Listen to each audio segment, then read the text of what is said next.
One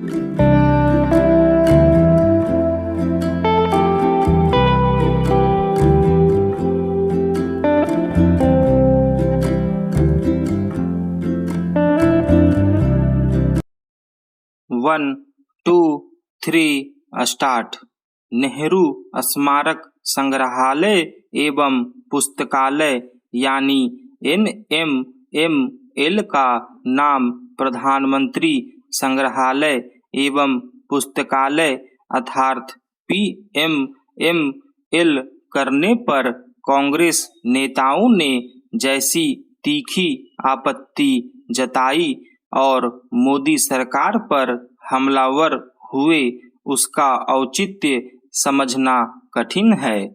आखिर जिस संग्रहालय में देश के सभी प्रधानमंत्रियों की स्मृतियों को संजोया गया हो और उनके कार्यकाल में किए गए महत्वपूर्ण कार्यों और निर्णयों को रेखांकित किया गया हो, उसका नाम किसी एक प्रधानमंत्री के नाम पर क्यों होना चाहिए? जब इस संग्रहालय में नेहरू की विरासत को भव्य तरीके से प्रदर्शित किया गया है और उन्हें आधुनिक भारत के निर्माता के रूप में दर्शाने के साथ यह भी बताया गया हो कि उन्होंने किस तरह बड़े बांधों का निर्माण कराया और योजना आयोग समेत अनेक तकनीकी एवं शोध संस्थानों की स्थापना की, तब फिर यह कैसे कहा जा सकता है कि मोदी सरकार उनकी विरासत मिटाने पर तुली हुई है? यदि कांग्रेस नेता ऐसे किसी निष्कर्ष पर पहुंच रहे हैं तो इसका कारण उनकी यह मानसिकता ही है कि इस देश को बनाने संवारने का काम केवल नेहरू गांधी परिवार ने किया। इसकी अनदेखी नहीं की जानी चाहिए कि नेहरू के नाम पर देश भर में न जाने कितने मेडिकल तकनीकी विश्वविद्यालयों के साथ ढेरों शिक्षा संस्थानों का नामकरण किया गया है। इसके अलावा अनेक स्टेडियम, अस्पताल, पार्क, चिड़ियाघर, चौक, सेतु, बाजार आदि भी उनके नाम पर बने हुए हैं। इनकी संख्या सैकड़ों में है। इसी तरह इंदिरा गांधी और राजीव गांधी के नाम पर भी तमाम संस्थान, भवन, स्टेडियम आदि बने हुए हैं। अनेक योजनाओं, परियोजनाओं के नाम भी नेहरू, इंदिरा और राजीव गांधी के नाम पर हैं। इनकी कुल संख्या 400 से भी अधिक है।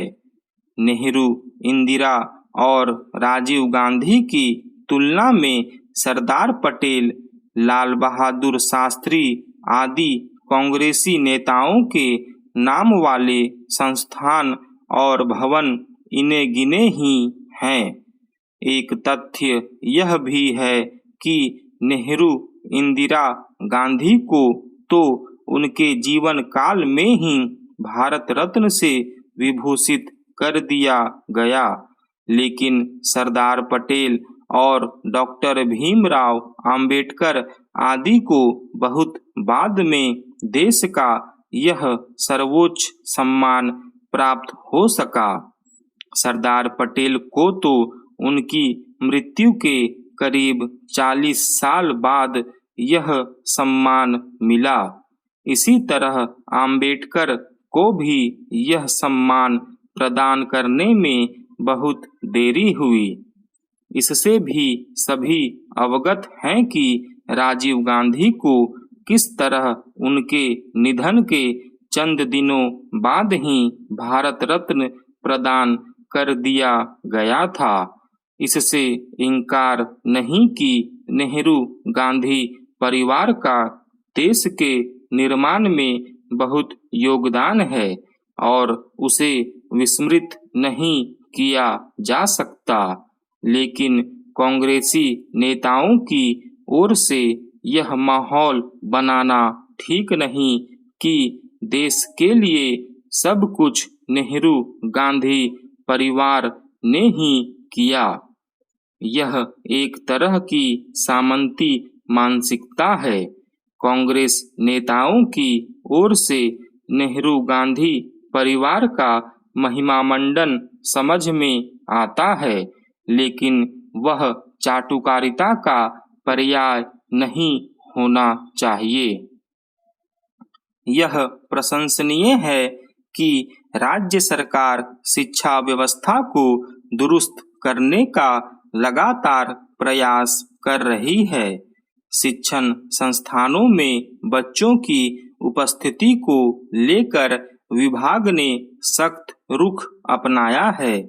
विद्यालय, महाविद्यालय और विश्वविद्यालय में विद्यार्थियों की 75% उपस्थिति को अनिवार्य कर दिया गया है।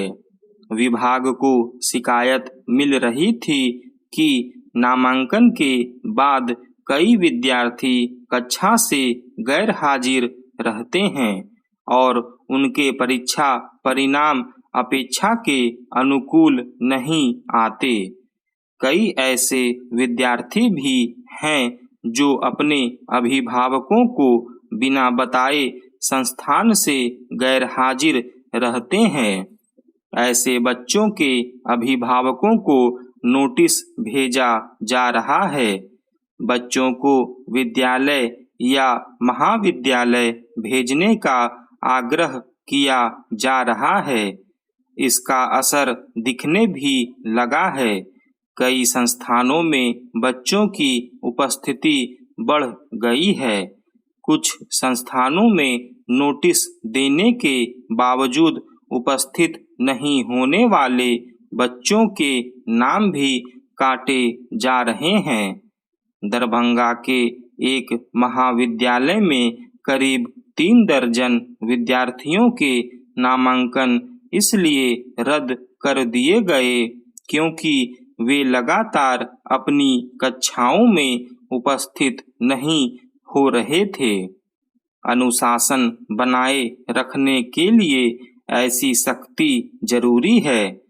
प्राथमिक से लेकर उच्च विद्यालयों में भी बच्चों की उपस्थिति का संकट रहता था, लेकिन जब से साइकिल और पोशाक योजना के लाभ के लिए इसे कक्षा में बच्चों की उपस्थिति से जोड़ दिया गया, तब से स्थिति में काफी सुधार हुआ है। बच्चे विद्यालय पहुंचने लगे हैं। राज्य सरकार न सिर्फ बच्चों की उपस्थिति को लेकर गंभीर है, बल्कि बगैर सूचना अनुपस्थित रहने वाले शिक्षकों पर भी कार्रवाई कर रही है। विद्यालयों के औचक निरीक्षण किए जा रहे हैं। इसमें अनुपस्थित पाए जाने वाले शिक्षकों के वेतन पर रोक लगाई जा रही है। स्टॉप।